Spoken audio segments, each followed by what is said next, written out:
Alhamdulillah, rekan sekalian, tadi saya sudah menyampaikan sebagai pembuka bagi konteks mimpi Muhammad Qasim ini. Berikutnya sesuai dengan janji kami akan menghadirkan pengamat, ahli, dan juga memang beliau sangat memahami dunia geopolitik, kemudian juga dunia intelijen dalam konteks pergerakan dunia ini. Jadi beliau adalah namanya Pak Edmond. Pak Edmond apa? Rolando Edmond. Ya. Pak Edmond saja. Katanya Pak Edmond saja. Ya. Nah, silakan, saya kira beliau akan, mari kita kaji bersama, kita lihat bagaimana dari sudut pandang geopolitik dan intelijen terhadap fenomena mimpi Muhammad Qasim. Saya kira demikian, silakan kami serahkan waktunya kepada Pak Edmond. Terima kasih. Bismillahirrahmanirrahim. Assalamualaikum warahmatullahi wabarakatuh. Kawan-kawan, selamat siang. Saya berbahagia diberikan kesempatan untuk menyampaikan dari pengetahuan ilmu yang saya miliki. Pertama, saya sangat appreciate kepada Pak Diki Chandra sebagai pimpinan GASA, Gerakan Akhir Zaman. Ini keberanian yang sangat-sangat luar biasa.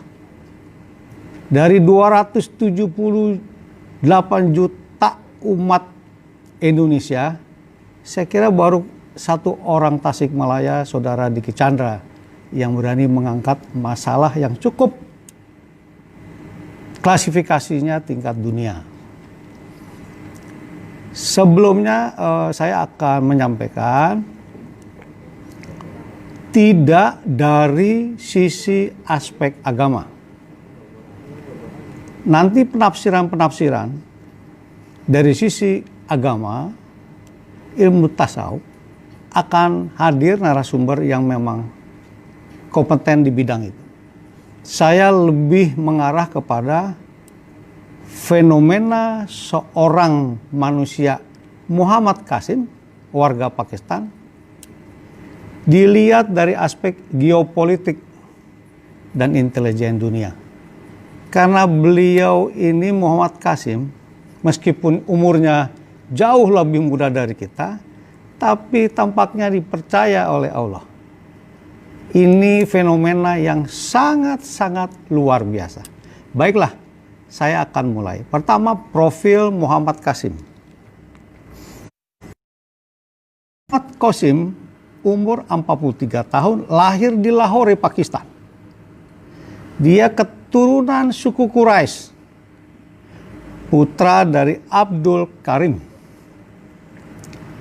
Saudara-saudara, seorang Pakistan yang saya lihat wajahnya seperti artis Bollywood,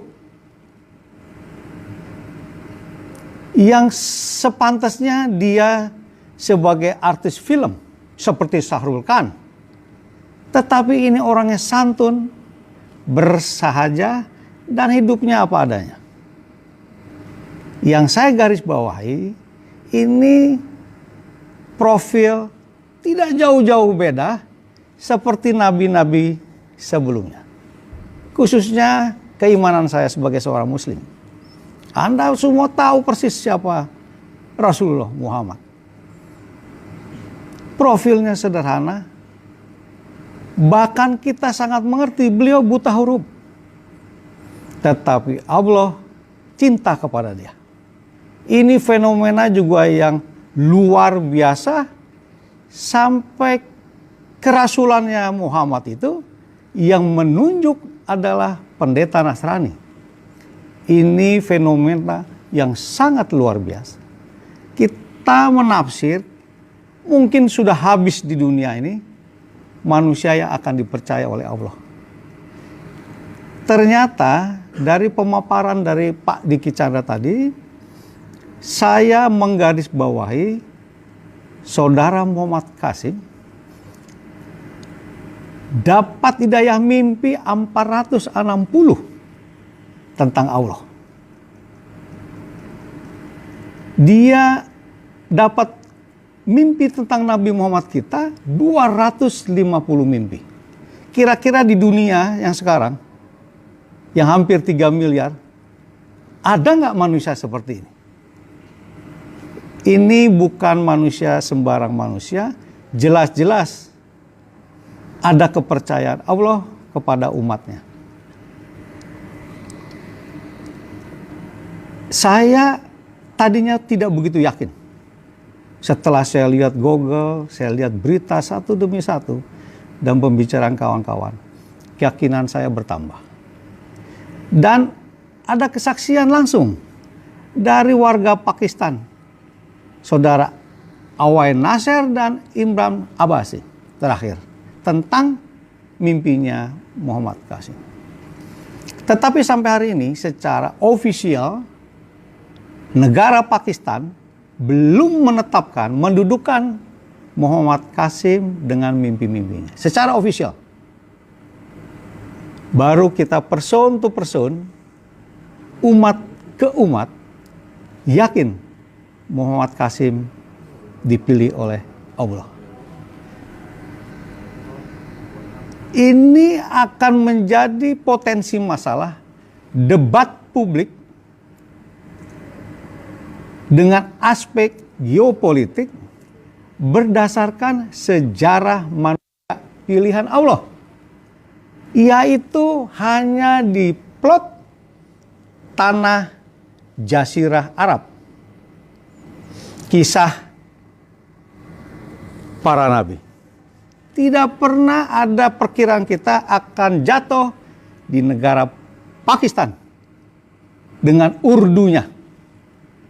Tapi saya punya keyakinan, kenapa orang Quraisy sampai ada di Lahore? Itu tanda-tanda zaman juga. Saudara sekalian, apakah Qasim akan dijadikan pemimpin akhir zaman? Kita juga belum tahu. Tetapi teorinya, ada teori born to leader. Orang lahir akan jadi seorang pemimpin. Itu darahnya sudah pemimpin. Qasim bukan orang anak bangsawan. Bukan anak jutawan. Kemudian ada pemimpin belajar dulu di sekolah, kemudian dilatih menjadi seorang pemimpin. Atau dipilih oleh komunitas masyarakat jadi pemimpin. Tapi saudara-saudara, kita yakin, kita tahu semua, kita seiman, kita mengerti persis arti kata-kata kun fayakun. Jadi-jadilah kata Allah. Saya berkeyakinan Muhammad Qasim menjadi pemimpin karena kun fayakun. Saudara-saudara, kita lihat sepanjang sejarah kenabian, sejak Firaun, kita hitung yang paling gampang sejak Firaun, Musa terus sampai Isa. Ini semua dari kalangan masyarakat biasa. Tetapi tidak saya justifikasi bahwa Muhammad Qasim adalah nabi berikutnya, tidak sama sekali. Saya tidak ada kompeten untuk bilang seperti itu, menyampaikan hal seperti itu. Ini waktu yang akan menentukan. Saudara-saudara sekalian, kalau kita membicarakan masalah ini, poinnya adalah di dunia ini ada 4 kaum besar. Satu kaum yang sejak masa kenabian sampai tahun 2020 bulan Oktober, itu kaum sangat eksis, namanya Bani Israel. Atau kita sering menyebutnya Yahudi. Yang kedua, sampai hari ini juga tetap eksis, yang kita sebut kaum muslimin, kita umat Rasulullah. Kemudian kita tidak bisa pungkiri, ada juga namanya kaum Nasrani. Ada yang memimpin di Roma, Paus. Kemudian ada yang memimpin di Anglikan di Inggris. Kaum Katolik dan Kristen, kita tidak bisa tidak kita perhitungkan karena eksis sampai hari ini. Kemudian ada kaum Sabi'in. Di kampung saya ada suku Baduy. Masih dia taat dengan kepercayaan langit dikuasai di atas langit dengan tanda-tanda bintang. Kemudian kita tahu ada kelompok Buddha yang umurnya juga tidak sedikit di bumi. Kemudian ada juga Hindu. Kelompok Buddha dan Hindu sangat besar jumlahnya. Khususnya di dataran Cina, dari mulai Nepal sampai ke Jepang dan Hindu. Kita dulu semuanya juga Hindu. Nenek moyang kita juga Buddha. Kita mau pungkiri, meskipun sekarang kita pengikut Rasulullah, tapi dulu kita adalah orang tua kita Buddha dan Hindu. Peninggalannya jelas sampai sekarang. Ada Candi Borobudur, ada keluarga kita di Bali. Dan yang terbesar dan eksis, India dan Cina, ini tetangga dekat dengan Pakistan. Saudara-saudara, Bani Israel sampai hari ini memiliki tembok ratapan Daud. Dia meyakini Zabur sampai hari ini. Kemudian kita sendiri, umat Muslim, kita sangat meyakini kiblat kita adalah Ka'bah. Kemudian kelompok Nasrani Katolik juga dia punya keimanan dengan penafsiran mereka. Kita menamakan Isa Al-Masih, mereka sebagian ada mengatakan Yesus Kristus. Masing-masing bertanggung jawab di akhirat. Dan titik sentralnya, coba kita lihat Al-Aqsa, Yerusalem. Itu milik kekuatan pemimpin dunia. Yang sampai hari ini bermasalah dengan keluarga-keluarga kita di Palestina. Tapi jangan salah, Buddha juga punya kekuatan dengan kitabnya. Hindu juga punya kekuatan dengan kitabnya. Termasuk sebagian Konghucu. Yang kita harus garis bawahi, saudara, 4 kaum besar, khususnya 3 kaum besar tadi, Israel, Muslim, dan Nasrani, dia ada mindset dan pemahaman yang hampir sama. Ada istilah second coming, kedatangan kedua. Kita tidak bisa pungkiri, semuanya mengaminin ini. Kedatangan kedua, mereka menafsir Isa Al-Masih. Orang Israel tetap percaya kalau makan malam, ruang makannya itu disisakan 1 bangku untuk kedatangan panutannya di second coming itu. Ini fenomena yang sama-sama kita amini, tetapi kita lihat sampai sejauh mana aplikasi ini berkaitan dengan fenomena yang kita bicarakan. Saudara-saudara sekalian, kita tidak menyampaikan bahwa kedatangan second coming Isa dengan penafsiran masing-masing, kemudian kita sekarang per hari ini punya fenomena Muhammad Qasim yang kita amini. Ini kita bisa lihat hari demi hari, bulan, tahun. Insya Allah jangan sampai abad. Ini harus terbukti. Saudara sekalian, semua kaum besar ini sangat percaya juga ada Dajjal yang akan merusak bumi ini dengan kekuatannya.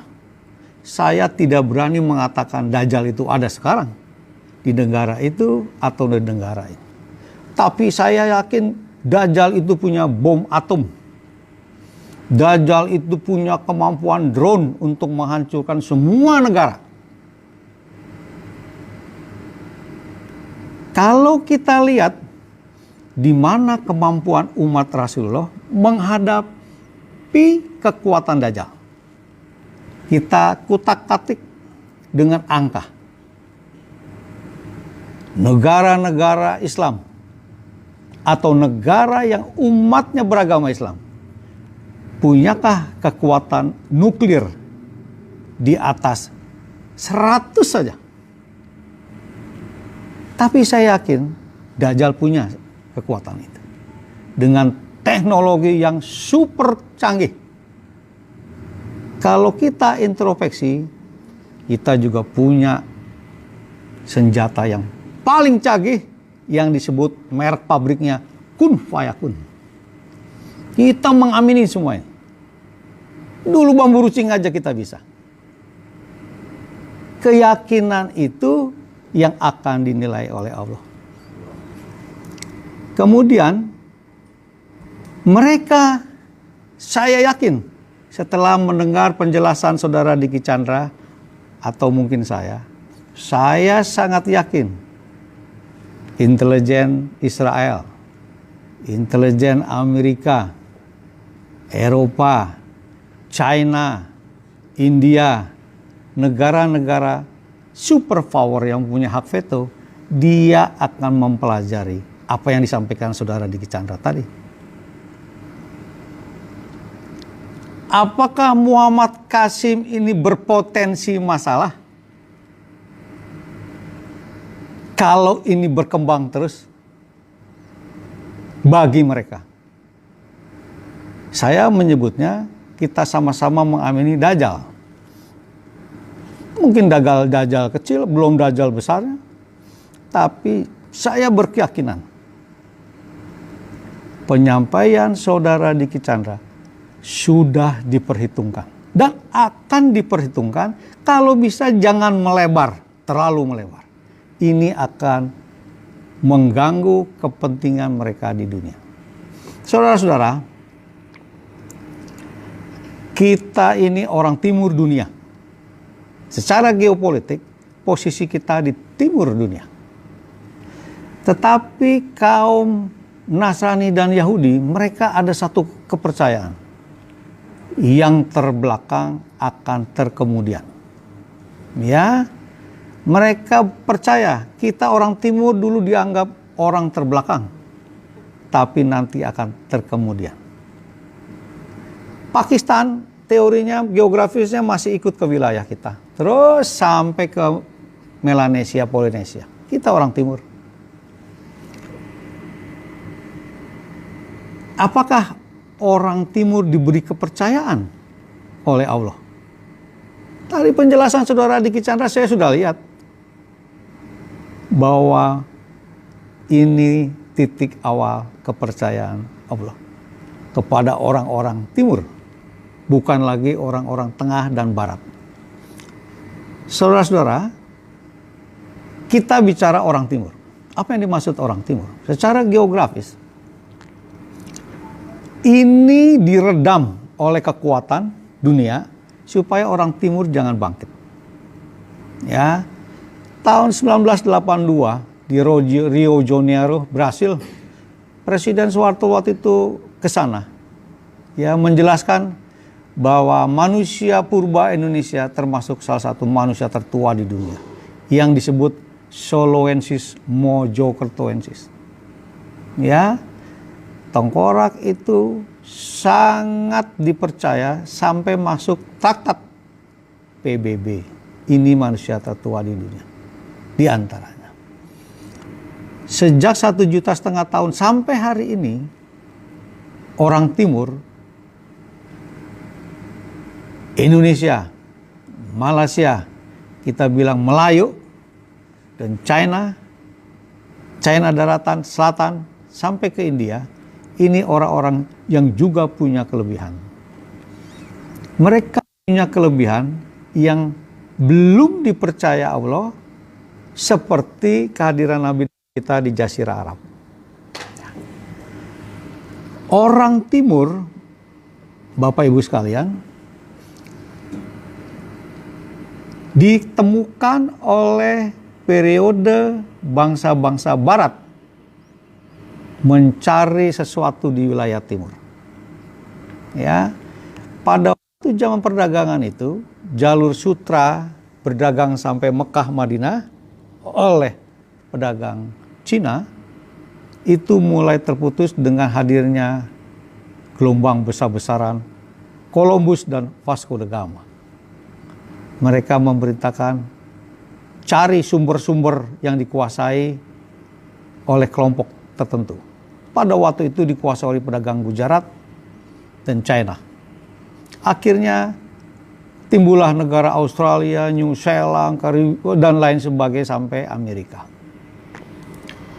Saudara-saudara, kita bicara bagaimana dengan Indonesia. Tadi saya sampaikan, Indonesia mempunyai kelebihan di file dunia. Sosok genetik Soloensis Mojokertoensis. Yang tadinya orang Sabiin, kemudian jadi orang Hindu, kemudian jadi orang Buddha, sekarang jadi umat Muslim terbesar di dunia. Ini kalau bukan fenomena, tidak mungkin ini dibuat oleh manusia. Saudara-saudara, orang Timur menurut misionaris sangat kuat cargo cult, istilahnya ajas penghayalan. Ajas penghayalan itu ada dua, penghayalan secara positif, ada penghayalan secara negatif. Menghayal bukan hal yang negatif. Menghayal ingin jadi orang kaya, boleh. Kita melihat tetangga, anaknya jadi pejabat, kita menghayal anak kita juga. Kita menghayal tetangga punya gedung mobil, kita juga ingin. Tetapi caranya secara halal, jangan haram, dan jangan melakukan tindak pidana korupsi. Berdaganglah. Ajas penghayalan ini berlaku juga untuk seni dan lain sebagainya, termasuk keimanan kita kepada Rasulullah.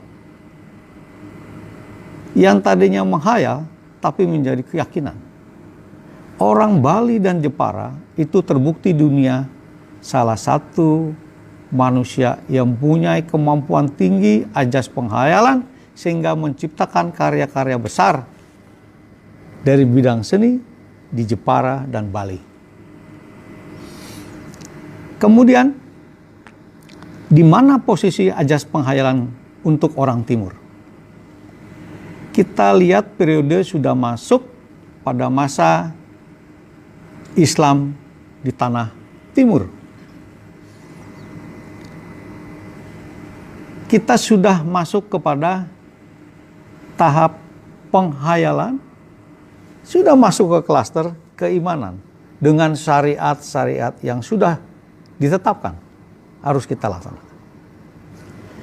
Apa hubungannya ini dengan fenomena Muhammad Qasim? Saya cukup terharu dengan niat saudara Diki Chandra berani menyampaikan masalah ini.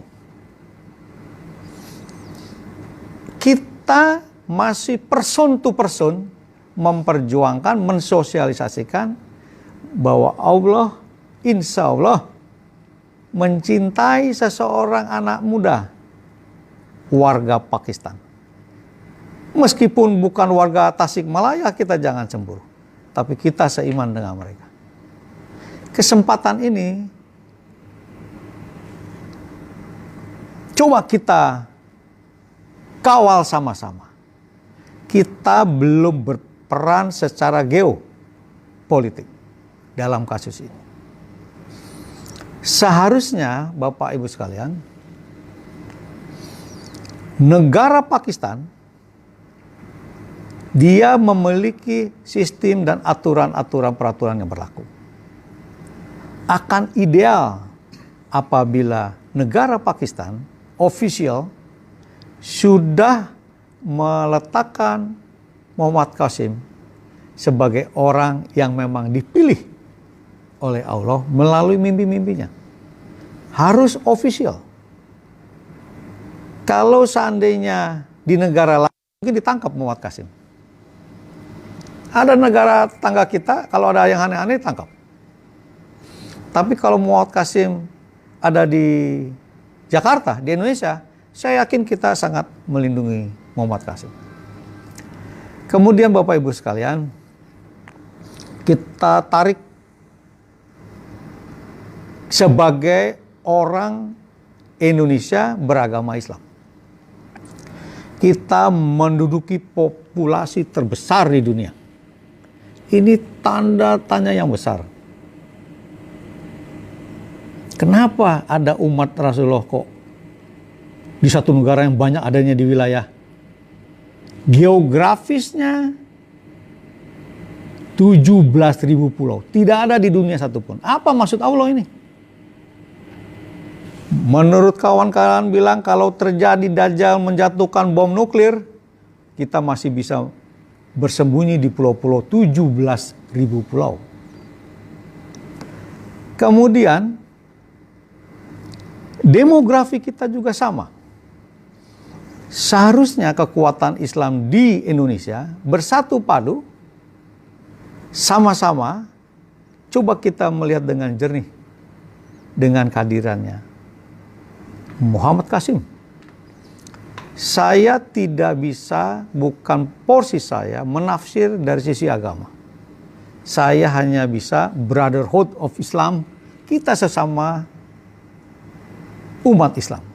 Di situ ya saya tarik garis bawah.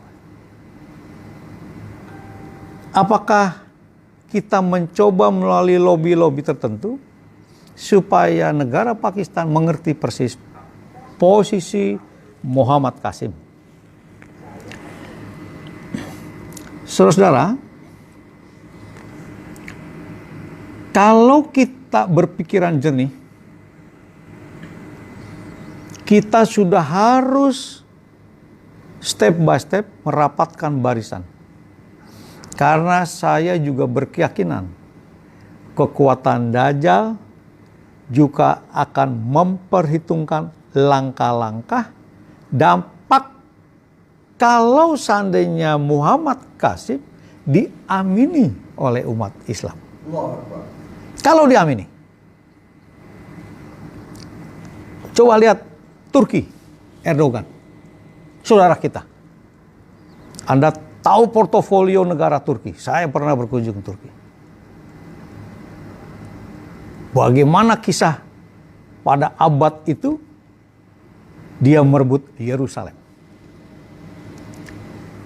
Dari kacamata geopolitik intelijen dunia, Erdogan ini diposisikan membahayakan. Tetapi kita umat Islam hanya nonton saja. Apabila statement-statement beliau yang sudah masuk kepada mimpi-mimpi Muhammad Qasim berakibat akan diserang oleh negara-negara yang bertentangan dengan Erdogan. Saudara-saudara yang terkasih, saya dengan kawan-kawan sebaiknya kita mulai hari ini. Saya juga yakin saudara Siddiq Chandra mengatakan ini baru step awal kita memperjuangkan ini. Tetapi saudara-saudara jangan berhenti-henti karena kita yakin mengamini mimpi-mimpinya Muhammad Qasim. Secara ofisial, Bapak Ibu sekalian, kita ini ada namanya Organisasi Konferensi Islam, OKI. Job description-nya sebenarnya kita, Indonesia, Malaysia, Brunei, Pakistan, Bangladesh, itu kan anggota OKI. OKI itu hadir dibentuk di Rabat kira-kira tahun 69 karena perbuatannya, saya tidak bilang Dajjal ya, pembakaran Masjid Al-Aqsa 21 Agustus 1969. Saya tidak mengatakan bahwa itu perbuatan Dajjal, tapi itu pasti perbuatan orang yang bermental bejat secara moral. Tetapi fenomena ini berlanjut. Anda sudah dengar Yerusalem dijadikan ibu kota. Apa maksudnya? Tadi disampaikan oleh saudara Diki Chandra, akan ada waktunya Muhammad Qasim akan ke Madinah hijrah. Dia seorang suku Quraisy juga. Kalau dia orang Jawa Timur masuk ke Jawa Barat, saya kira Kang Diki terimalah. Kalau satu suku. Yang jadi masalah, fenomena ini apakah tidak membahayakan posisi Muhammad Qasim? Saya berkeyakinan kalau Muhammad Qasim adalah fitnah, selesai urusannya. Tapi kalau Muhammad Qasim dipilih oleh Allah dengan merek yang kita sudah amini, kun fayakun, senjata kita, tidak ada satupun manusia di dunia bisa membendung Muhammad Qasim. Allahu Akbar. Saudara-saudara, Anda terlalu berani berjalan di jalan Allah. Tapi saya bagian dari barisan Anda. Kita akan sama-sama sharing berbagai ilmu. Mudah-mudahan presiden kita, ulama kita, habaib kita, singkirkan kepentingan pribadi dulu, lihat langkah ke depan. Insya Allah mereka mau melihat, membaca, mendengarkan apa itu mimpi-mimpi Muhammad Qasim. Kalau ini step berikutnya, saya yakin Kang Diki tidak akan bisa di stop. Saya tahu persis beliau. Perjalanan ini berat, tapi jangan khawatir. Karena kita punya senjata yang paling besar di luar negeri. Kun fayakun itu. Kenapa kita harus takut? Saudara-saudara yang terkasih,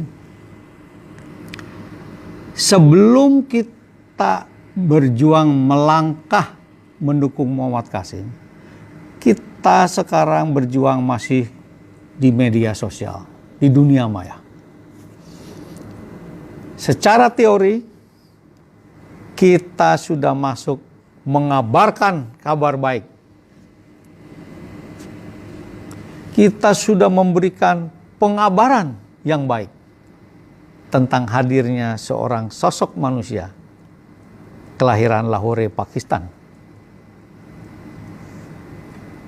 Anda sudah berbuat mulia. Dan kita sudah berani mengatakan yang benar kita bilang benar, yang salah kita bilang salah.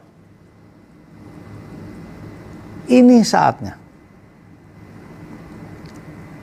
Saya tadi melihat video Presiden Turki, saya sudah bergetar. Waktunya sudah kelihatan tanda-tandanya. Maksudnya apa? Dajjal akan turun. Dia tidak senang dengan orang-orang model seperti itu. Tapi Bapak Ibu sekalian, kenapa kita harus takut? Dari sisi saya tidak bisa berbicara terlalu panjang lebar. Ini masalah penghayalan hati nurani. Tetapi klaster pertama kita arahkan kepada umatnya Rasulullah. Itu dulu. Kata Kang Diki tadi, Saudara Diki bilang, Muhammad Qasim bukan untuk umat Islam saja. Kalau dia sudah dipilih oleh Allah untuk umat di dunia. Kita jangan sungkan-sungkan setiap subuh kita doakan terus Muhammad Qasim. Saudara-saudara, mulai hari ini kita harus berani mensosialisasikan door to door. HP by HP ada kabar gembira tentang ini. Saya juga tidak akan bergembira seandainya Muhammad Qasim masuk ke wilayah yang kita sering dengar namanya hoax. Dan Dajjal itu sangat piawai menggunakan ilmu hoax itu. Yang benar jadi salah, yang salah jadi benar. Saya juga bagian dari kawan-kawan tidak Muhammad Qasim terjebak di situ. Tetapi saya dalam hati berkeinginan sekali, saya bilang Pak Diki, Anda berangkat ke Pakistan. Silaturahmi dengan Muhammad Qasim. Supaya kita jelas secara fisik to fisik, kalau keimanan, keyakinan kita sudah clear. Dengan kita hadir di sini, kita melakukan expose melalui media sosial, itu sudah keyakinan yang luar biasa dan keberanian yang luar biasa. Kalau kita sudah bertemu langsung, bersilaturahmi langsung, insya Allah pertemuan itu akan membuahkan yang lebih besar. Harapan saya, dua yang paling pokok. Pakistan, ofisial sebagai negara yang memiliki warganya bernama Muhammad Qasim. Dia harus mengawal, meletakkan Muhammad Qasim sepantas-pantasnya. Itu pertama keinginan saya. Secara geopolitik, di situ trigger kita. Kedua, kita berbahagia sebagai warga negara Indonesia, pengikut Nabi Muhammad. Kita seiman dengan Qasim. Tidaklah salah apabila kita ikut memperjuangkan sampai titik Qasim ditempatkan di tempat yang sepantas-pantasnya oleh pemerintah Pakistan. Kalau insya Allah bulan besok, tahun besok kita dengar di Pakistan terjadi perubahan. Seorang Muhammad Qasim dijadikan seorang pemimpin di negara Pakistan. Amin. Dari situ posisi kita adalah pendorong utama. Karena kita yakin umat Islam Indonesia sangat peduli dengan hal-hal yang sifatnya demi kepentingan umat Islam khususnya dan umat di dunia pada umumnya. Saya yakin tidak semua Bani Israel negatif, kaum Yahudi ada yang baik. Kawan saya juga Yahudi ada yang baik. Juga kaum Nasrani ada juga yang baik. Buddha, Hindu ada juga yang baik. Kita juga berkewajiban menyampaikan ke lintas agama atas kehadiran Muhammad Qasim setelah hari ini. Saya tidak menyampaikan terlalu banyak karena bidang saya hanya geopolitik dari sisi intelijen. Dari geopolitiknya tadi saya jawab, Indonesia geografis dipilih Allah, ditempatkan di 17.000 pulau. Itu hal yang bonus untuk manusia di dunia. Apa alasannya saya tidak bisa jawab. Bukan saya yang buat 17.000 pulau atau saudara-saudara sekalian. Kemudian kita menjadi umat muslim terbesar dunia, saya juga tidak bisa jawab. Saudara-saudara juga tidak bisa jawab. Nenek moyang kita Buddha, Hindu sekarang jadi pengikut Rasulullah terbesar. Dan juga khususnya saudara-saudara kita seiman di Pakistan. Janganlah berpikiran negatif terhadap Muhammad Qasim. Mimpi-mimpinya tidak ada unsur penipuan kepentingan pribadi atau kepentingan materi. Dia tidak mau disebut Al-Mahdi. Dia hanya sebagai orang yang diberikan kesempatan dapat mimpi, berdialog dengan Allah dan berdialog dengan Nabi Muhammad. Itu manusia yang sangat-sangat luar biasa, saudara-saudara sekalian. Ini yang kita harus imani dan kita amini dan kita kasih tahu ke seluruh saudara-saudara kita yang ada di Republik Indonesia, khususnya tetangga-tetangga kita Malaysia dan Brunei Darussalam dan Bangladesh, bahwa kita ada harapan ke depan atas kehadiran Muhammad Qasim. Saudara-saudara, cukup sekian. Mudah-mudahan pertemuan berikutnya akan lebih bertingkat